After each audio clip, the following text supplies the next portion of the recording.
Number one question this week that I've gotten on text or on phone calls is what I think about the COVID virus, and is it God's judgment on the earth, or is there anything in the Bible about it? And first, I want to say that I believe God can and does use events like this in human history to bring people to knowledge of Him, to return to seeking God.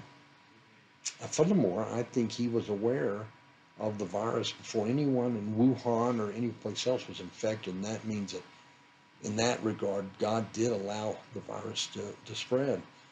However, did God bring it on the earth because there were certain people He was targeting? And I think the answer to that is no. The Bible doesn't specifically say that God's judgment is played out this way. It is interesting that all the good things that have come about that we hear very little about, or the media sure doesn't cover, don't talk about nearly as much, that have come as side issues. First of all, the abortion rate has dropped. The canals of Venice, Italy are clear and clean, and you can see the fish swimming, and the pictures from outer space show that pollution over China and Europe significantly dropped. So those are all good things. What I choose to hold on to is like Isaiah 8:12, where Isaiah writes, "Do not call a conspiracy all that these people call a conspiracy, and do not fear what they fear, nor be in dread." He goes on in verse 13, and he says that it is the Lord of hosts whom you should regard as holy, and He shall be your fear, and He shall be your dread.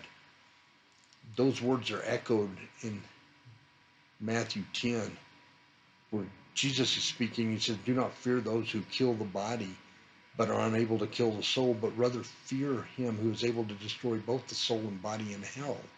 Are not two sparrows sold for a cent, and yet not one of them falls to the ground apart from the Father? The very hairs of your head are numbered. So do not fear. You are more valuable than many sparrows." But he goes on to say, "Therefore, whoever confesses me before men, I will confess him before my Father who is in heaven. But whoever denies me before men, I will also deny him before my Father who is in heaven." It appears to me this virus is just God hitting a reset button for our planet, and waiting to see what we will learn and how we'll apply it to our lives. So keep your eyes up, your head down, and keep moving. Makes you a harder target.